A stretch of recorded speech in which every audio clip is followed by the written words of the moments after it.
ഒരുപക്ഷെ ഈ മണിച്ചേട്ടൻ നിങ്ങളുടെ വീട്ടിൽ നിന്ന് ഒരു കലയിലെത്തി സിനിമയിലെത്തി ഉണ്ടാകും നമ്മളുടെ ഇത്തരത്തിലുള്ള ഒരു കുറവുകള് പരിഹരിക്കുന്ന ഒരു കാലഘട്ടത്തിലേക്ക് വരുന്നുണ്ടല്ലോ. അപ്പൊ മണിച്ചേട്ടൻ തന്ന രാമകൃഷ്ണൻ തന്നിട്ടുള്ള ഗിഫ്റ്റുകൾ, ഒരു ഗിഫ്റ്റ് ഓർമ്മയുള്ളത് പറയാൻ പറഞ്ഞാൽ ഏറ്റവും പ്രഷ്യസ് ആയ ഒരു ഗിഫ്റ്റ് എന്തെന്നായിരിക്കും? ഈ കലാജീവിതത്തിൽ ചേട്ടൻ എപ്പോഴും പറയുന്നത് നമുക്ക് നല്ല കലാകാരന്മാരാവണം. ഏറ്റവും അതായത് നമ്മൾക്ക് ആരും മുൻപിലില്ല. അച്ഛനും അമ്മയും ഇൻബോണായിട്ട് അവരൊക്കെ പാട്ട് പാടും, സിസ്റ്റേഴ്സ് പാടും. പക്ഷേ ഒരു വേദിയിലേക്ക് കൊണ്ടുപോകാനോ അല്ലെങ്കിൽ അത്തരം വഴികൾ കാണിച്ചു തരാനോ ആരുമില്ല. അപ്പോൾ ചേട്ടൻ എപ്പോഴും പറയും നമുക്ക് നല്ല കലാകാരന്മായി വളരണം എന്നുള്ള രീതിയിൽ ഉപദേശം തരാറുണ്ട്. അപ്പോൾ എന്നെ സംബന്ധിച്ചിടത്തോളം ഞാൻ ചെറുപ്പത്തിലേ ഇങ്ങനെ ഡാൻസ് കളിക്കും. അപ്പം ഞാനും ആദർശയ്ക്ക് ആദ്യമായിട്ട് കാണുന്നത് ഇപ്പം എൻ്റെ ഓർമ്മയിൽ വരുന്നത് ചേട്ടൻ്റെ ജീവിത കഥ വെള്ളി നക്ഷത്രത്തിൽ എഴുതിയിരുന്നു. അപ്പോൾ അതിൻ്റെ ഒരു പ്രകാശന കർമ്മം തിരുവനന്തപുരം TDM ഹാളിൽ വെച്ചിട്ട് നടക്കണ്ടായിരുന്നു. അപ്പോൾ ആദ്യം ഞാനന്നൊരു ചെറിയ പെർഫോമൻസ്, ഒരു നാടോടി നൃത്തം, ക്ലാസിക്കലൊന്നും പഠിക്കുന്നില്ല ആ സമയത്ത്.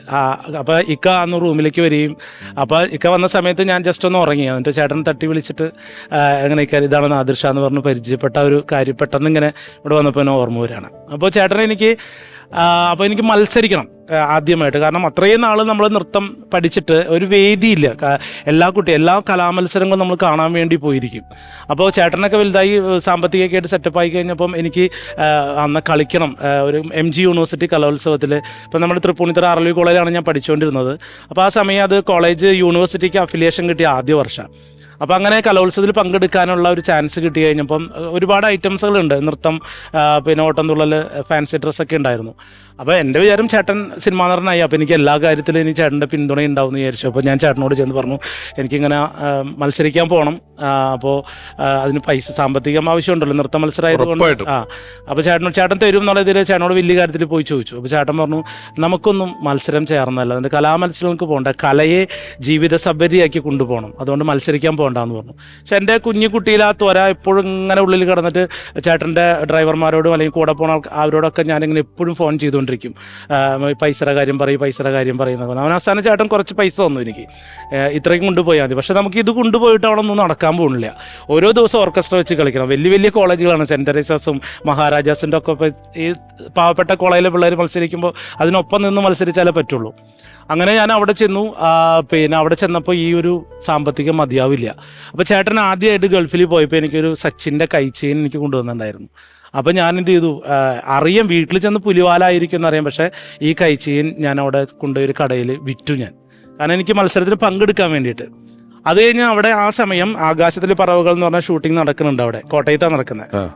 അപ്പോൾ ആദ്യത്തെ ദിവസം ഫ്രണ്ട് പേജിൽ വാർത്ത വന്നു, കലാഭവൻ മണിയുടെ അനുജന് ഭരതനാട്യത്തിൽ 1ാം സ്ഥാനം. അപ്പോൾ നമ്മുടെ പേരില്ല, അങ്ങനെ വന്നു. രണ്ടാമത്തെ ദിവസം അടുത്ത മത്സരമാണ്, പെൺകുട്ടികളൊപ്പം മത്സരിക്കുന്നത്. രണ്ടാമത്തെ ദിവസം വന്നു കലാഭവൻ മണിയുടെ അനുജന് കുച്ചിപ്പുടിയിൽ പെൺകുട്ടികളെ പിന്തള്ളിക്കൊണ്ട് 1ാം സ്ഥാനം. അവസാനത്തെ ദിവസം വന്നു ചിരിയുടെ അനുജൻ ചിലങ്കയുടെ തോഴൻ, കലാഭവൻ മണിയുടെ അനുജൻ കലാപ്രതിഭ എന്ന് പറഞ്ഞിട്ട്. അപ്പോൾ നമുക്കിതൊന്നും ചേട്ടനെ വിളിച്ചറിയിക്കാനോ അല്ലെങ്കിൽ ഒന്നുമില്ല. അപ്പോൾ അവിടെ നിന്ന് മനോരമ ഓഫീസിൽ നിന്ന് ഒരാൾ പറഞ്ഞു നീ എൻ്റെ കൂടെ പോരെ. എന്നിട്ട് അവിടെ നിന്ന് ഡയൽ ചെയ്തു, ലാൻഡ് ഫോണിൽ നിന്ന് വിളിച്ചിട്ട്. അപ്പോൾ ചേട്ടനെ കിട്ടിയില്ല. അത് കഴിഞ്ഞ് എല്ലാം കഴിഞ്ഞു. സമ്മാനം വാങ്ങിക്കാൻ നമ്മുടെ മുരളി സാറാണ് അവിടെ നിന്ന് ചീഫ് ഗസ്റ്റ് ആയിരുന്നത്. നമ്മുടെ കോട്ടയം ബസേലിയസ് കോളേജിൻ്റെ ആ ഒരു ഓഡിറ്റോറിയത്തിലാണ്. അപ്പം ഇങ്ങനെ സമ്മാനം വാങ്ങിക്കാതിരിക്കുന്ന സമയത്ത് പുറകിൽ നിന്ന് ഭയങ്കര ഒരു ആരവം കേൾക്കുന്നുണ്ട്. ആരോ വരുന്ന പോലെ, ആൾക്കാർ എണീക്കുന്നു, ചിരിക്കുന്നു, കൈയടിക്കുന്നൊരു ബഹളം. കുറേ കഴിഞ്ഞപ്പോൾ ഉണ്ട് ചേട്ടനാണ് തലയൊക്കെ മുട്ടയടിച്ച് സ്റ്റേജിലേക്ക് കയറി വരികയാണ്.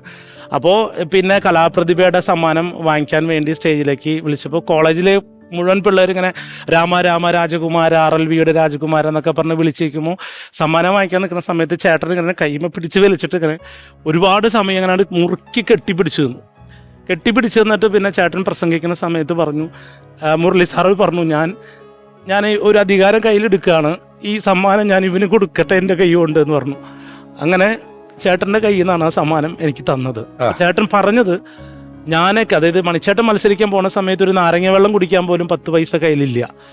അപ്പോൾ ഇവന് ഇങ്ങനെ ഞാൻ മുഴുവൻ പൈസ കൊടുക്കുകയാണെങ്കിൽ അത് മത്സരിക്കാനും സമ്മാനം നേടാനുള്ളൊരു വാശി ഉണ്ടാവാൻ വേണ്ടിയിട്ടാണ് ഞാൻ അങ്ങനെ അവനെ പറഞ്ഞു വിട്ടത്. പക്ഷെ അവൻ എന്നെ മധുരതരമായി പകരം വീട്ടി. കാരണം ഒരു ദിവസം പത്രത്തിൽ പോലും അവൻ്റെ പേര് വന്നില്ല, എൻ്റെ പേരാണ് അച്ചടിച്ച് വന്നത്.